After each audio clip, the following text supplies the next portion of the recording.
All right, action. All right.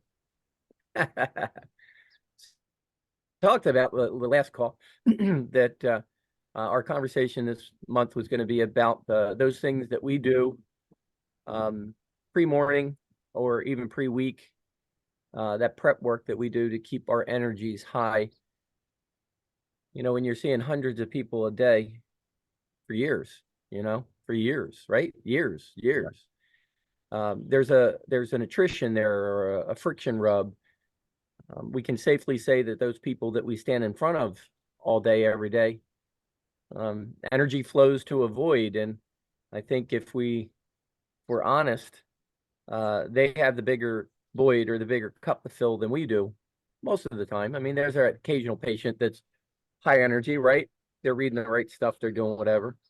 So what do we do in order to keep from being sucked dry every day, let alone every week, month, and decade, right?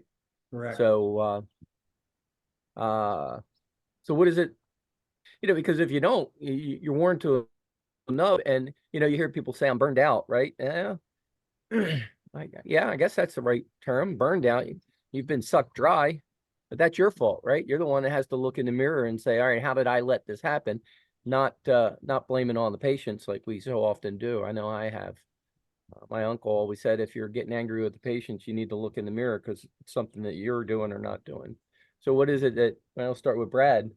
What is it that you do, man? Well, I try to have a morning ritual that I stick with Monday through Sunday. It's 7 days a week. It's that I prepare myself for the day. And it may vary a little bit, but I start out with a morning meditation and then some prayer and then some exercise. Watching my nutrition and then planning out my day that way. Yeah.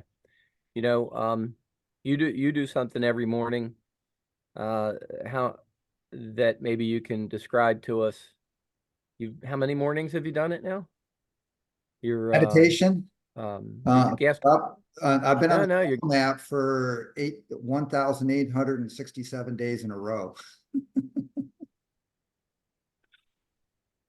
Look, I know Terrence is pretty disciplined, and so am I, but I can't say that I've done anything consistently for how many days? Very nice. Very nice. And that streak's gonna get broken next fall when we go to Australia, because when we cross the international date line, I'm gonna lose a day. That might be good for you. You can't be a prisoner of your. Yeah. That's funny. You know what? It's funny. We so often hear everything that you just said, right? When you lay it out there like that, because if I ask Terrence, he's going to say the same thing.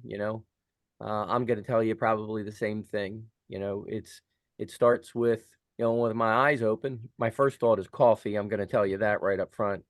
But then my second thought is, all right, so what's this day? What's going to unfold with this day? That's the very first thought after coffee. I'm going to be honest.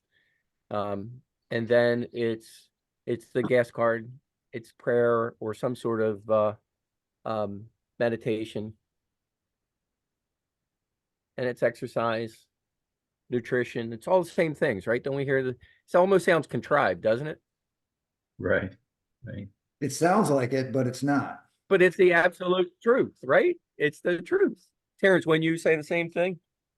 Yeah, I think and the nice thing, or when you share, is some things have evolved, or changed. Like we talk about, there's times you woke up at 5 a.m., right? And those sorts, and other times it was not not as early, right? But the things that were really sacred was, going to bed, thinking about healing and I'll just say new patients and volume, service, and then waking up, sort of that first thought for me was, I am great, I am great, I am great. Thank you, God. Thank you, God. Thank you, God. And then, right back into that front of mind service and how am I going to help people today? And then the things that were sacred to me was I read this Science of the Mind 365 book for, I don't know, 30 plus years, at least 30, or it might be up to 35 years. And then I started a meditation every day. Now mine would be at lunchtime, which was, it's 13 minutes that I would hustle home. And if I couldn't eat, I would rather do the meditation than eat, right? I would fight for the Yeah. meditation time just to close my eyes, and my wife would marvel that I could fall asleep and listen to that meditation. And as soon as it stopped, my eyes would pop open. I'd get up, and if it was a sandwich, I'd grab it and go back and be in the car. And then the other parts was that I had, and I think you guys did this too, anchors just to make sure when I walked into that office, I was Dr. T and I was a healer. So I would use, the watch on my belt loop, and I had different bracelets over the year or bands. That was to move me into that frame of mind. But the same thing, when I was done, I took those off, left them in the drawer at the office. And as I went home, I had I'd do my affirmations until I hit a certain point on the road, and then I would stop. Same thing in the morning, I would start them when I hit that point, because I needed to be the doctor when I got to the office and focus, but I also then needed to be a dad and a husband when I got home. And I No needed to question. unpack that a little bit so that I always said that I wasn't coming in hot, right? Yeah. Either, Yeah. coming in hot, like, hey, we had a great day, or we had a shitty day, or whatever it might be. And your wife really needs to tell you about her day, or you need to become that spouse and father and those sorts. So those were probably the most sacred things: the science of the mind, the affirmations, and the meditation and the anchors. Some of the other stuff I would have to, I admit, there was time, like I said, I got up, go to bed at midnight, get up at 5, that sort of stuff. And then other Sure. times be at the office real early. And then other times when, with the kids, it's like you're getting to the office at 10 minutes before it opens, but you have a competent staff that can allow you to do that.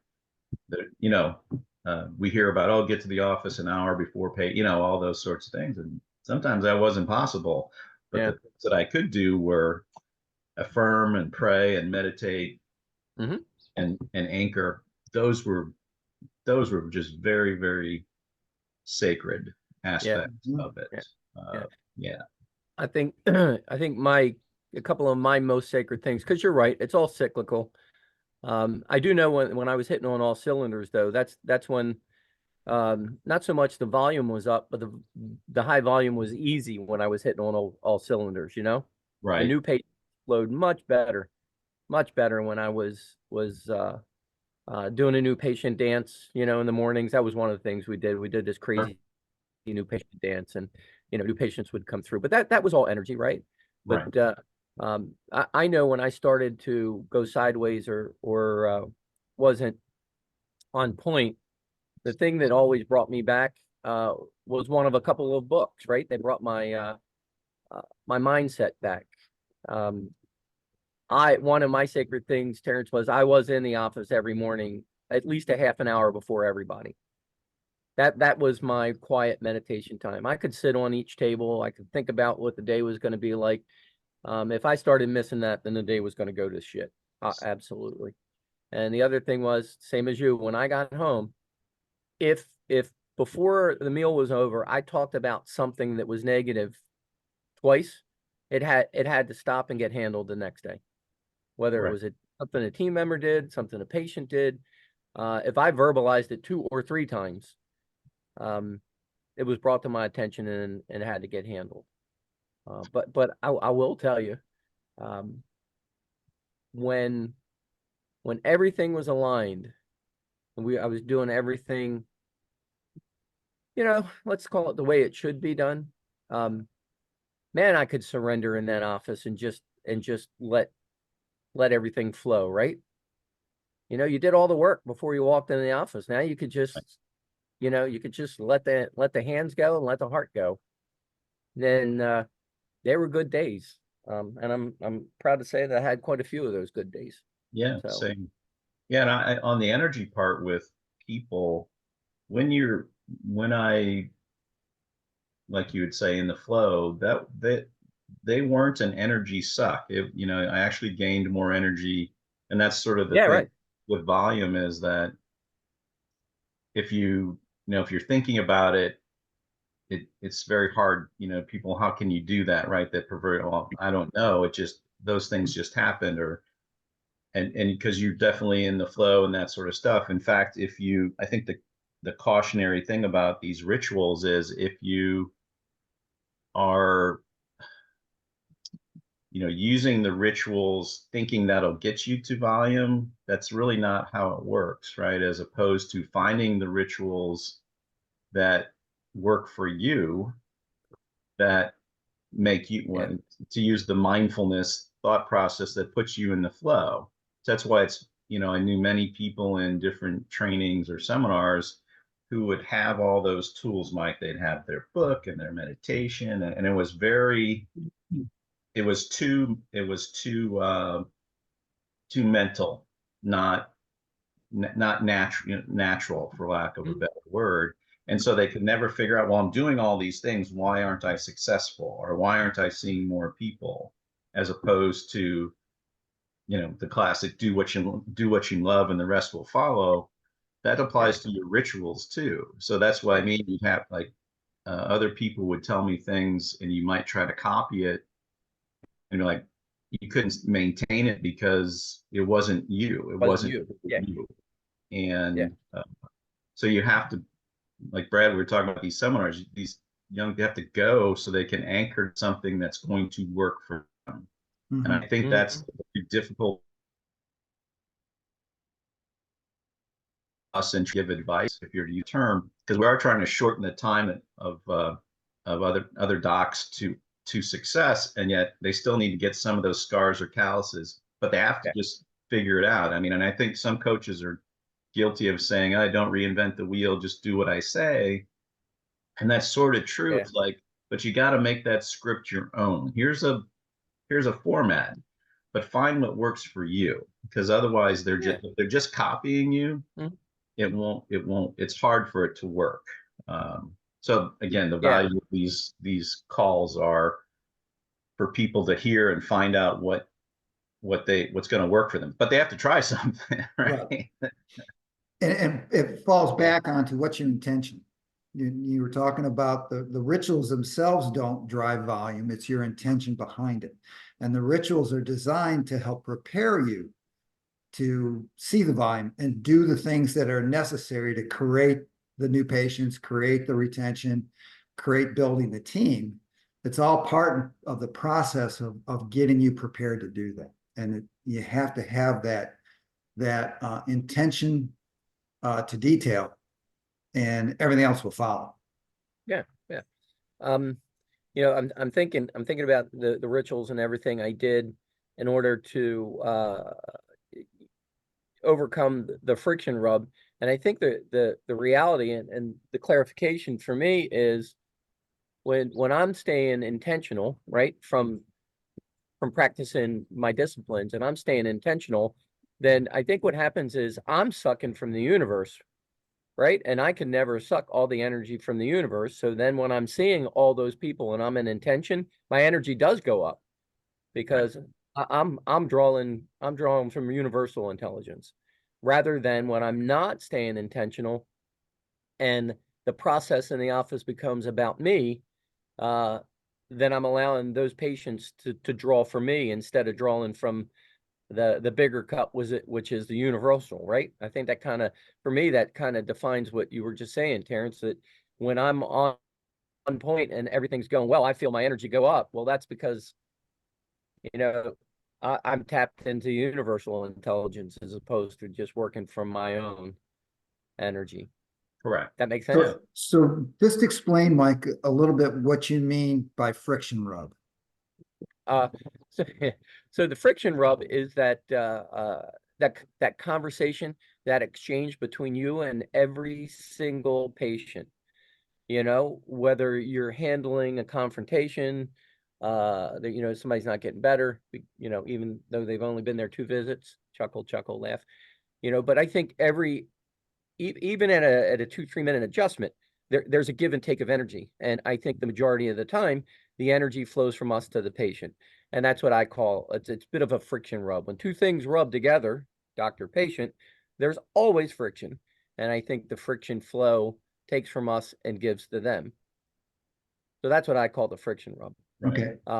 If you do your disciplines and you do everything that you're supposed to do, or at least, making the attempt, staying close, and your energy is up, your intentions are great, then the energy, my uncle used to say, you're just a Halloweenie. Well, then the energy is coming from Universal and not me, just flowing through me. Right. You're a vessel. Right. Yeah, I'm the vessel. And I think that's the power of having a morning ritual and intention to those details allows to prepare you to be that vessel. Yeah, absolutely.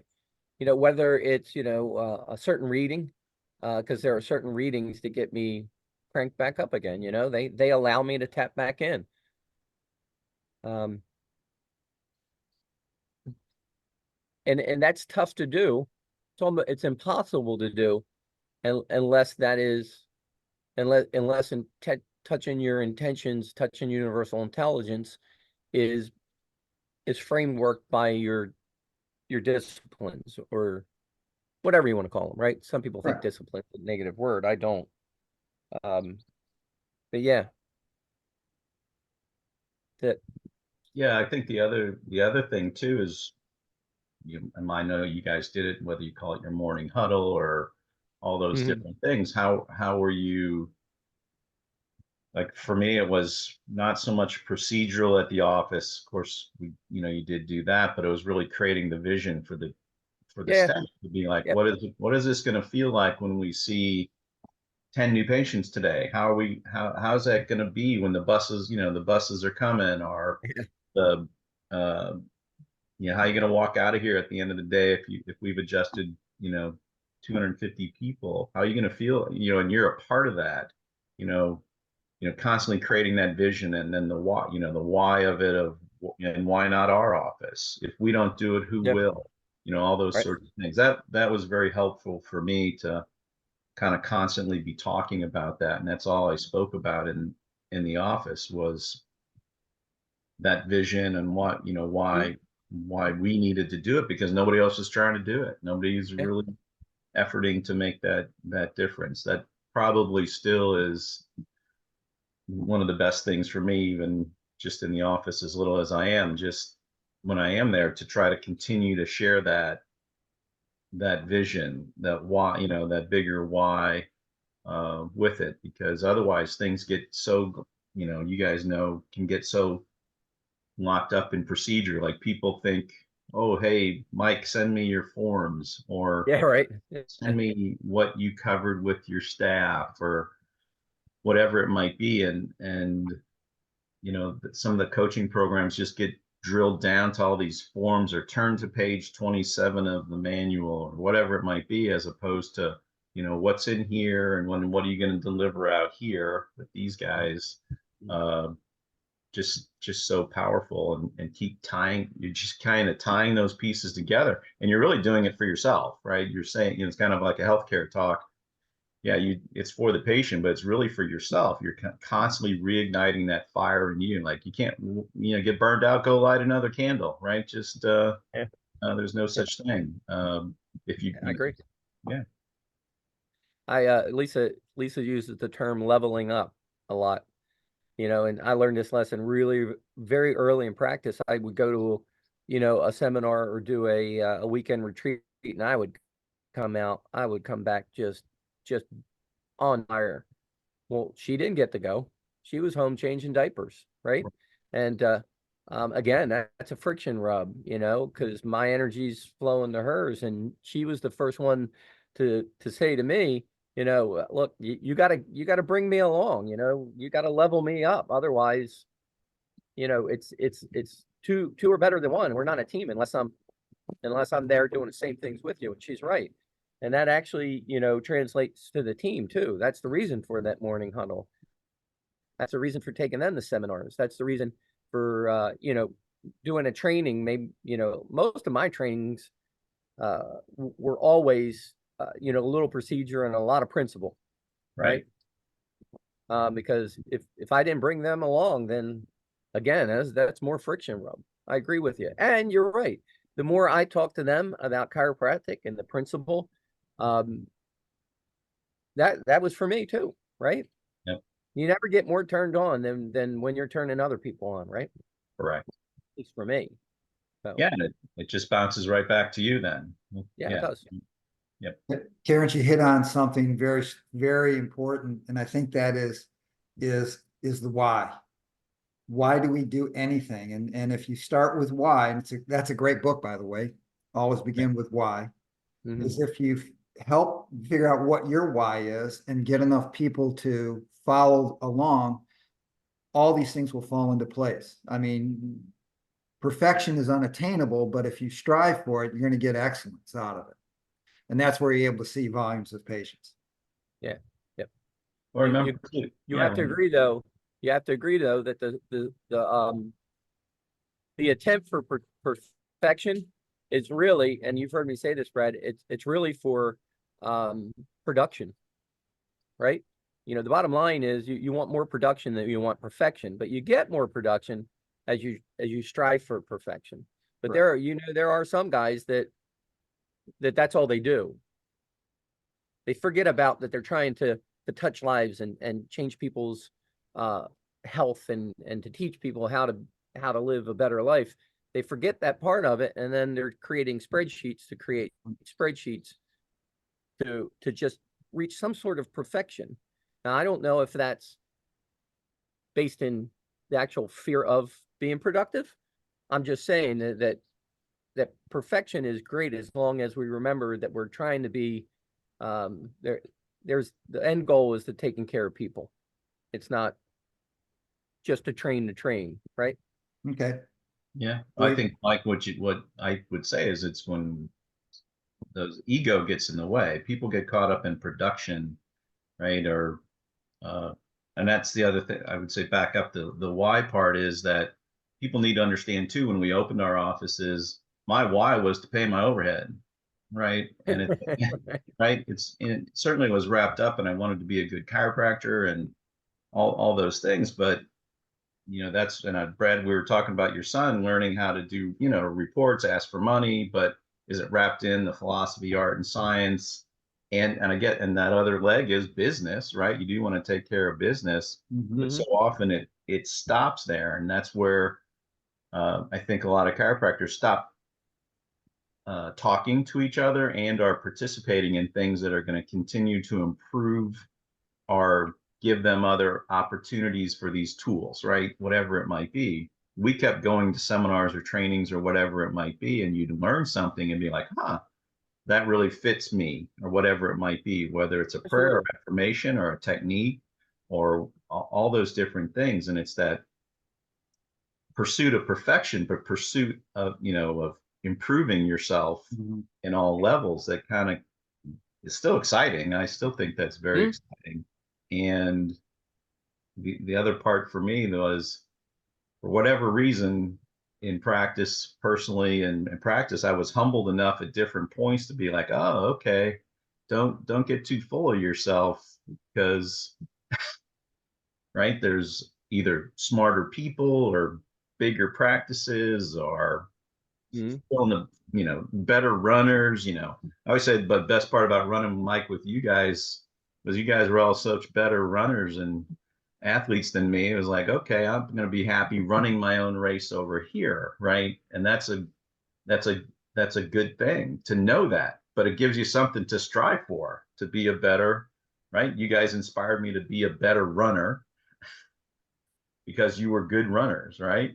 Just like other people had bigger practices that inspired me to continue to work on my Yeah. practice, not to try to beat them, but to be like, hey, I'm working on this too. Let's work on this together, and we're all going to be better Yeah. in our pursuit of, Brad, like you said, perfection or just improvement.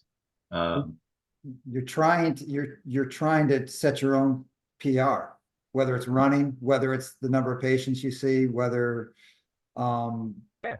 Yeah, running my own race. That's what Exactly. I was just running my own race. Yep. That's one thing I learned about running. I've been running for, I don't know, 40 plus years now. And no matter how fast you Yeah. go, there's going to be someone ahead of you and someone behind you. Always. So all you can do is measure against yourself. Exactly. And I was always just so darn proud with people, whether they were running faster, seeing more people, making more money. I was always like, holy cow, that's so awesome. Wow, show me what you did. Yep. I Share know. share with me I your know. Yeah. Well, I think that's I what think drives that's a this common. this conversation that we're having is that, you know, at various levels, we've done that, and now it's time to share that with the community at large, and based upon our experiences, to help people Yeah. push themselves. I think Yeah, that's a common thread go ahead, Mike. between the three of us. I think it's a common thread between the three of us. I can never remember looking at anybody, seeing numbers or whatever, and being jealous. I always wanted to go stand with them and talk to them and hang out with them, right? Yep. You know, I've never wanted anything from anybody except information and friendship and fellowship, right? Correct. You know, it just didn't make any sense, right? I'm trying to think of I might have said this before. Who's the director of Caddyshack? Um, John Ramus. yeah. Harold Ramis. Harold He Ramis. Harold he Raymond. said, yeah, Harold Ramis. He said, you know, whenever you walk in a room, you should look for the smartest person in the room and go stand next to him. And I think he's absolutely right. Smart, whatever, productive, whatever. He said, fortunately for him, the room he walked in, Bill Murray was standing in there, right? And Right. that's the way I feel with you guys. You know, I was fortunate enough to walk into a room where, you know, you guys were standing there. And that just, you know, that helped me. And I probably sucked energy from you guys. Well, it's the classic So, conversational line, right? That you get a good conversationalist, or for me, it was tell me more, tell me more, tell me more, right? That's all I wanted was tell me more. It'll be up to me what I do with it, right? That's the sure, whole sure. gist of these conversations is like if there's a takeaway for people, be like, you need to develop your rituals or your disciplines or your mindfulness, whether it's going to be prayers or meditation or affirmation or meditate, all these, here's what time you get up, exercise, nutrition, they've got to figure that out, what's going to work for them. They're going to mirror Yeah. guys like us or whomever, and then don't think you got it down.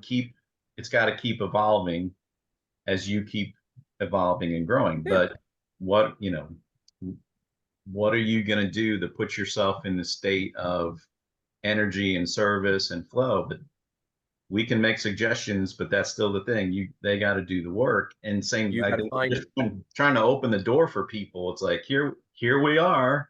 Right. Um, Yeah. Yeah. I think going back to the original thesis here is that how to prepare yourself every day to be ready to serve. I always tried to teach my associates and try to live it myself is that I wanted to prepare myself physically, mentally, spiritually, and chiropractically every day. Yeah. That how I could do that was through prayer, meditation, reading, listening to audio tapes, going to conferences and Yeah. things like Today that. it's How could I be the better podcast, doctor? right? Pardon me? No question. yeah, agreed. It's all about getting centered and tapping in to whatever you want to call it, the oneness, the wholeness, the universe, God, I call it. It's all about, you know, becoming surrounded by that energy or part of that energy so that we can give it away and ultimately not give ourselves away, right? No, nobody wants what we have anyway. They want the universe. It just has to come through us. And whatever it is that you have to do on Sunday and every morning that you're in the office to get ready, that's what you have to do. And you're right, Terrence, you have to find out what fits for you. Exactly. Yeah, You what know, works for me is not necessarily going to work for you. no, Yeah, I Exactly. will say there's a common thread, right? Yes, There's a common thread. And like you said, Brad, it's emotional, it's spiritual, it's familial, it's physical, it's philosophical, it's whatever, but it's what you have to do to reach those things. and the Correct. cool thing is you get to choose what works for you. And if it Yeah. doesn't work for you, you can change it. I mean, you're not Yeah. locked into it. And it is Yeah. a continuous Well, process. it is a continuous process. You have to be honest with yourself, and not say it's working for you because it's uncomfortable, it hurts, right? Because you'll get that from people too. Because it's uncomfortable. Is that Well, what you'll get from people is they'll say it's not working for me. Well, it is working for you. What's not working for you is it's uncomfortable, or uh, it's or you're being fearful about it, right? So you have to be honest with yourself. correct? Correct. Right. Yeah, it's the same. Yeah, yeah, again, people who want to just copy what you're doing, if like you said, Mike, if it doesn't hurt a little bit or you stretch yourself, it's got to be something so that's really the purpose, like, of trying other things from people. Like, okay, I'm going to get up at 5 a.m. and I'm going to do this because it hurts a little bit, right? Or I'm going to read this prayer, or I'm going to study this script, or I'm going to all those things that have to stretch you. And then that was our advantage in our youth, that we tried all those things. Then you distill it down to the ones that work for you, right? And Mhm. then the magic happens, and however you get there. But so often people just copy it and do it exactly the same and don't make it their own because they don't stretch themselves. That's really Yeah. the difference. I mean, Mhm. that's a hard thing to describe. It does need to hurt or Yeah. challenge you. It's kind of like adjusting more people. It's like, at least try. Don't tell me you need 10 minutes with every patient to do it. Well, have you tried to do it in 9? And then have you tried to do it in 8? Have you timed yourself? Did you even give it a whirl? As opposed to how many people just say, you can't do that. That's my favorite. You can't do that. It's like, no, no, no, you can't do that. I can do that. But That's but it. that fascination with, whenever I would hear something, like whether it was 300 a week or 1,000 a week, or was later, I was always like, wow, I didn't know that. You mean you can do that? Well, let's try. Let's at least give that a try. Or what are you going to do if 10 new patients come in at the same time? Many people would say, well, I can't do that. Or well, no, no, no, you can't do that. I can do that. No. Or I'm Yeah. going to at least try, Yeah. right? Yeah. Um, Yeah. Yeah. Whatever it might be. Yeah. So, You One think? of my favorite books is Talent is Overrated. And they talk about Malcolm Gladwell's uh, research on taking 10,000 hours to master anything. right. Mhm. And they say that those 10,000 hours have to take a concentrated practice, and it's not fun. It's not enjoyable Yeah. practice. Learning a golf swing or adjusting 1,000 patients a week, it's not necessarily fun and easy, but it's necessary to get that growth.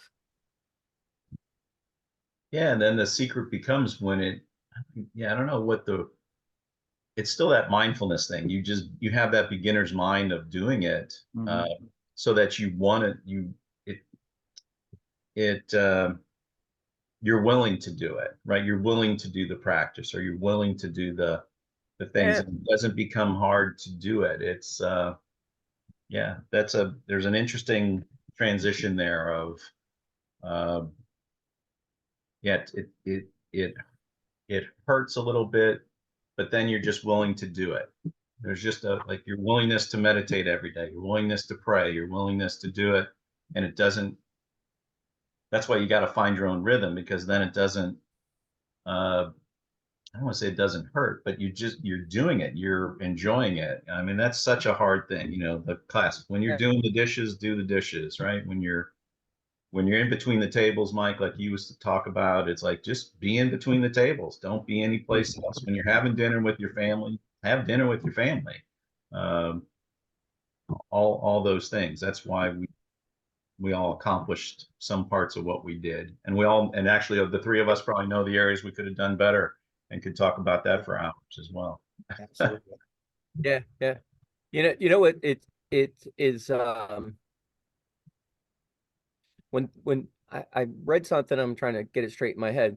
Working is uncomfortable. But it's actually painful at times, right? People say you do the work for the work. Yeah, you do.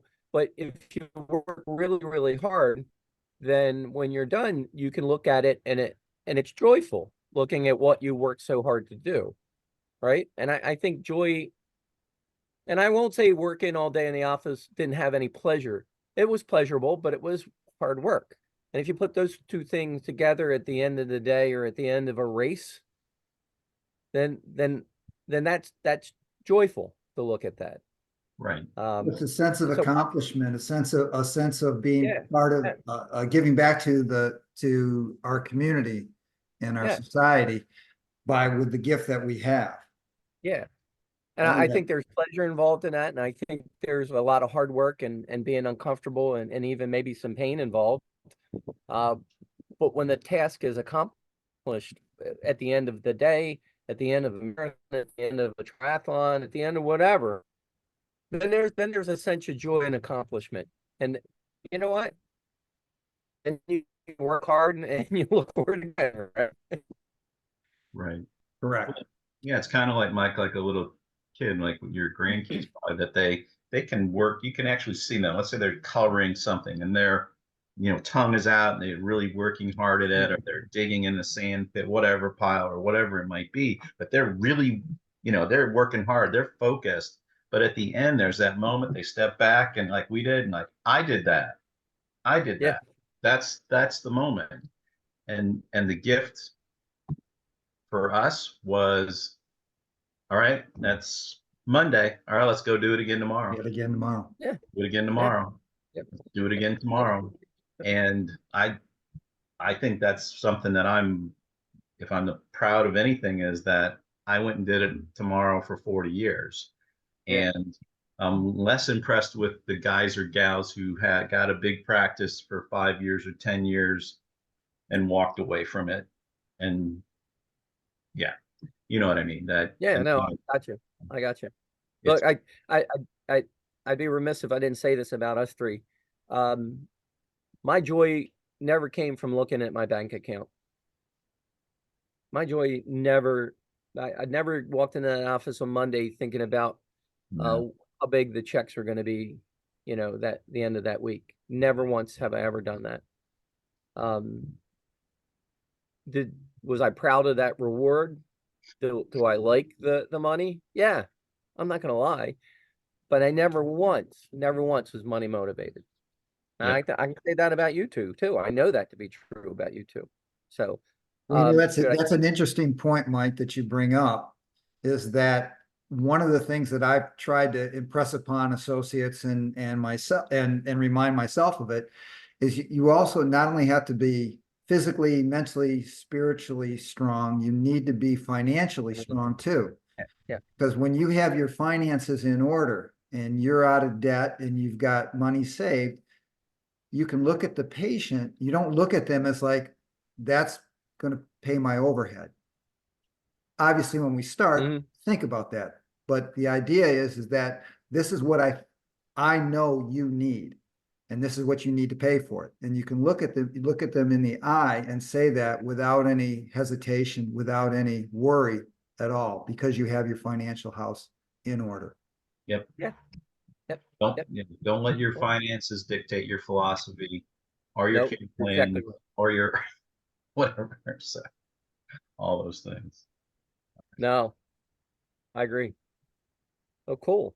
You guys also hit on something. One other thing that I just want to bring up before, and we probably should expand on that in a future talks, is that when you're at the office, you're at the office, and when you're at home, you're at home.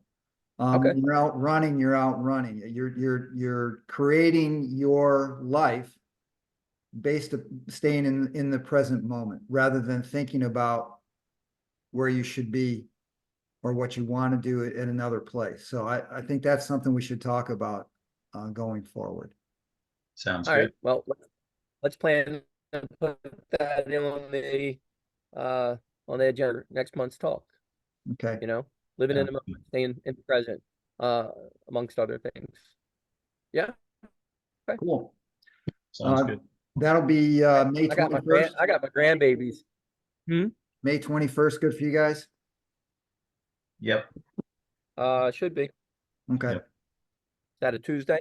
that's Tuesday, All right, same cool. time. Perfect. Perfect. Yep. I got my grandbabies here. It's beautiful, so we're gonna go spend some time in the woods today. All right. Have Go a get great it. day. Thank you, guys. Thanks, guys. Appreciate it. All right, guys. Love you guys. See you soon. Bye.